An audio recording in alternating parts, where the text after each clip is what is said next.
Hi, this is Mega Vergan, and welcome to part 5 of the adventure. So now, basically what happened was, the gnome illusionist casted a spell, a paralyzation spell, so the kobold and the wolf that are still alive were, they were basically paralyzed from the spell, because it was everyone in the effect, pretty much, except for the gnome illusionist. Rumusk made his saving throw, so he is not paralyzed.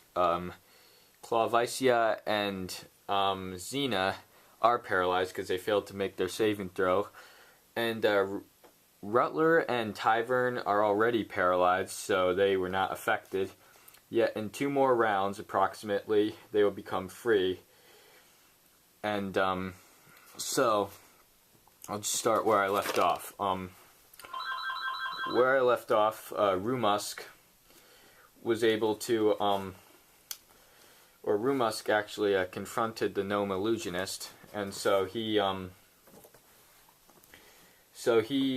basically figured out that now that they're gonna fight, they're going to have a big fight and everything. So, now I roll for initiative. The gnome illusionist is now going to cast his spell invisibility, so that's what he did before he went up. So now he is invisible, basically, because it requires no saving throw. So now, now Rumusk goes up and he says, and trying to, he casted a fear spell, yet it did not affect him. So, so now, Gnome Illusionist is now going to strike. Rumusk now has a -4 penalty to hit, because he's invisible. So I'm going to roll. Okay, so the gnome is able to go first for this round. The gnome is a level 6 illusionist, so that means that he is going to need to get a, he's going to hit with a dagger. Hit armor class 2 is actually a 17. It is +2 because he's invisible, so that actually becomes a 15. He swings and he laughs, saying, "Take this, Mr. Goody Two-Shoes."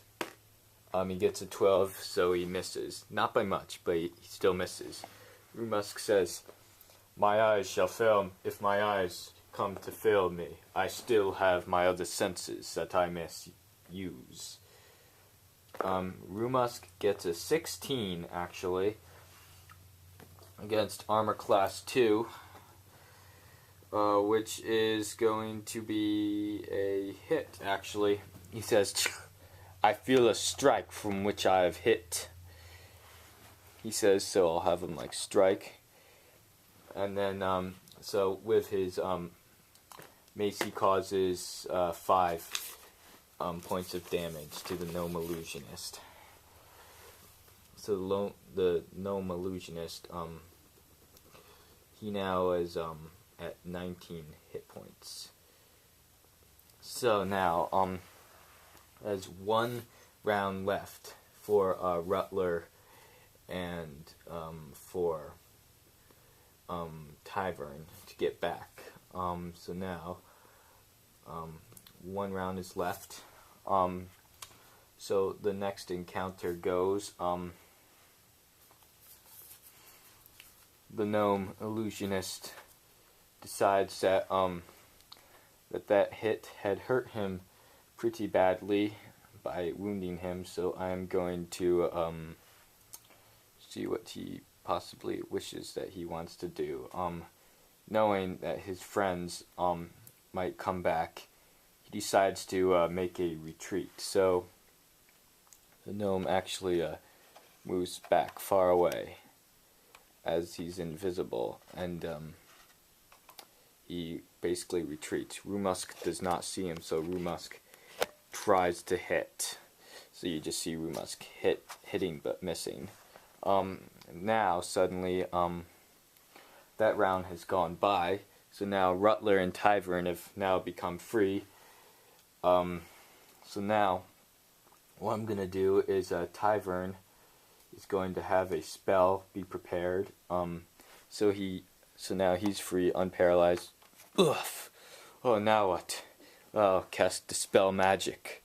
Rutler comes and he is fine, so now Rutler is going to charge and try and hit and kill the wolf. The wolf is paralyzed, so it is a +4 for Rutler to hit. Rutler is a level 5 fighter. The wolf has an armor class of 7, so he's going to need to get a 9 normally, yet +2 to hit with strength, so that is actually a 7, and +4, which means that's a 3, so 19, that is a hit. And the damage that Rutler causes happens to be 6, and the wolf was at 5, so that is enough to kill the wolf with that mighty one swings. Tyvern now is able to cast his Dispel Magic spell, which everybody is actually, so that means that everyone happens to be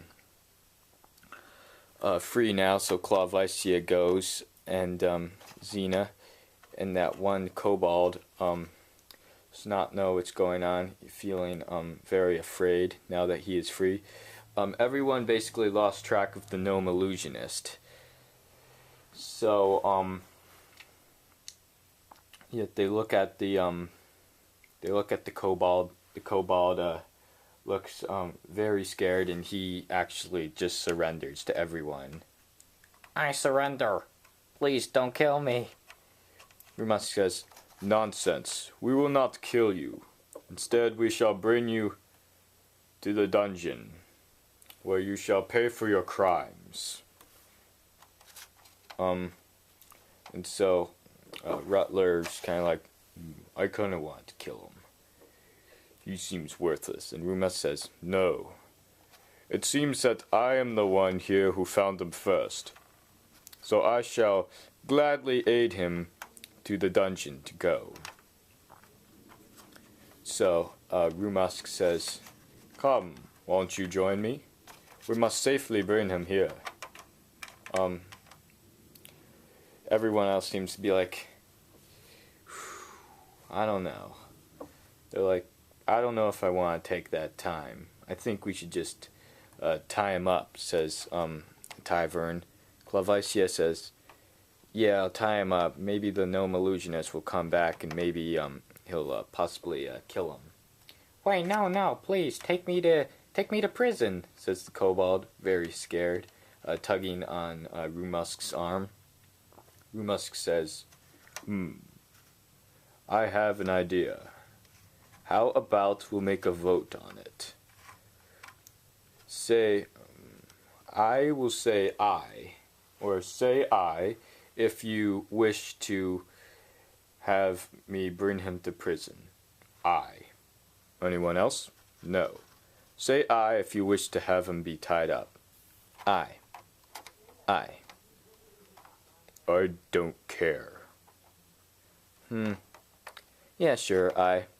Okay, the majority votes. Rutler is not counted because he did not vote. So, we shall tie him up.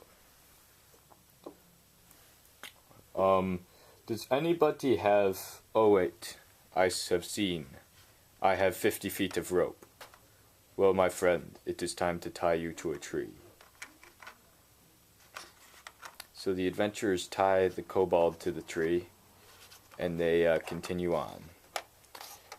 Knowing that the gnome illusionist has deserted everybody, they check to see if they find any treasure.